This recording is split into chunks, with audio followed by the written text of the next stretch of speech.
Mes remerciements à l'ICESCO pour l'intérêt porté à la problématique de l'équité, de l'égalité, mais également au rôle de la femme pour l'évolution de nos sociétés. Nous sommes convaincus que la femme est l'arme la plus puissante qui va transformer positivement le monde. Mon pays, le Gabon, l'a compris assez tôt à travers sa loi fondamentale, la Constitution, qui consacre l'égalité des sexes, mais également à travers la ratification de nombreux outils, tant sur le plan international que sur le plan national. Au niveau national, nous pouvons citer la CEDEF qui a été ratifiée en 1983, le programme de Beijing auquel nous avons adhéré en 1995, la déclaration des chefs d'État de l'Union africaine de 2004. Sur le plan national, nous disposons là aussi d'un certain nombre d'outils juridiques qui ont été révisités et d'autres sont encore en cours de révision.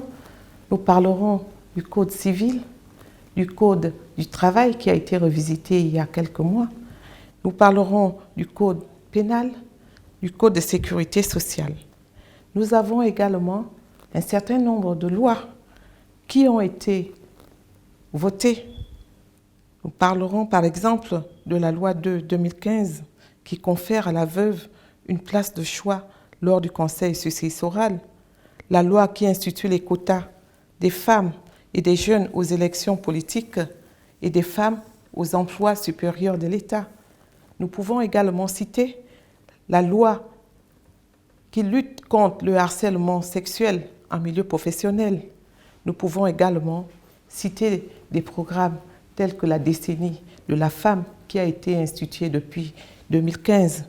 Nous pouvons également citer la révision de la Constitution dans le cadre de la loi 1/2018 du 12 janvier 2018 pour énoncer les principes de la parité entre les hommes et les femmes, tant au niveau politique que professionnel.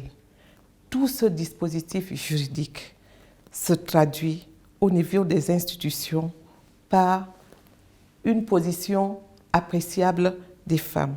C'est ainsi qu'au niveau du Sénat, nous sommes passés de 14,71% à sa création à 19,4%. Nous pouvons dire au niveau de l'Assemblée nationale, où nous sommes passés de 5,83% en 1990 à 15,38% en 2021. Au niveau économique, nous pouvons dire que la femme gabonaise est au cœur de la production et de l'activité économique.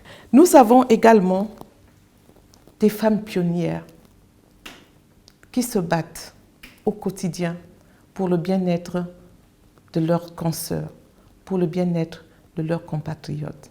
Et c'est l'occasion pour moi de rendre un hommage à toutes ces femmes. Je voudrais d'abord citer l'épouse du chef de l'État, Madame Sylvia Bongo Ondimba, qui œuvre inlassablement pour les droits de la femme. Travail qui a abouti en septembre 2020 par la mise en place d'une stratégie de promotion des droits de la femme et de réduction des inégalités hommes-femmes en République gabonaise. Nous pouvons également citer Marie-Madeleine Bouranso, première femme présidente de la Cour constitutionnelle au Gabon.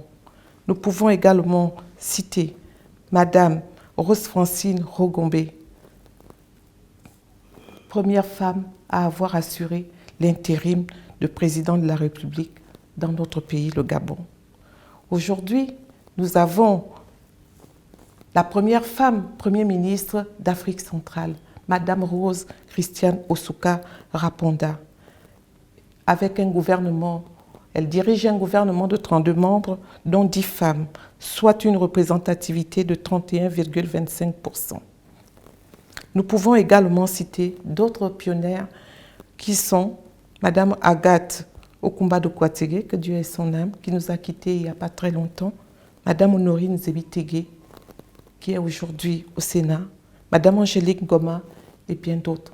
Ce sont toutes ces femmes qui ont porté le combat de la femme à qui nous voulons rendre un vibrant hommage et dire toute notre gratitude. C'est vrai, aujourd'hui, on doit procéder au changement, mais nous pensons que le changement, il se fera d'abord par la femme. C'est à la femme de procéder à ce changement, par la prise de conscience, qu'elle prenne conscience de sa situation, de son statut de femme, de citoyenne à part entière. Qu'elle apprenne à s'approprier ses droits, mais également ses devoirs, pour pouvoir jouer sa partition aux côtés de ses frères, aux côtés de ses compatriotes. À côté de la femme elle-même, nous voulons dire que l'État doit également jouer un rôle très important à travers la sensibilisation, à travers l'éducation sous toutes ses formes, à travers la formation, à travers le respect des règles, le respect des lois, le respect des programmes. C'est de cette façon que l'État peut accompagner, peut poursuivre l'œuvre entamée pour l'égalité et pour un futur meilleur de la femme. C'est l'occasion pour moi de pouvoir remercier encore l'ICESCO pour cette thématique ô combien importante retenue, femme future. La femme est le futur de notre pays, la femme est le futur de l'humanité. On ne saurait construire un monde sans la femme.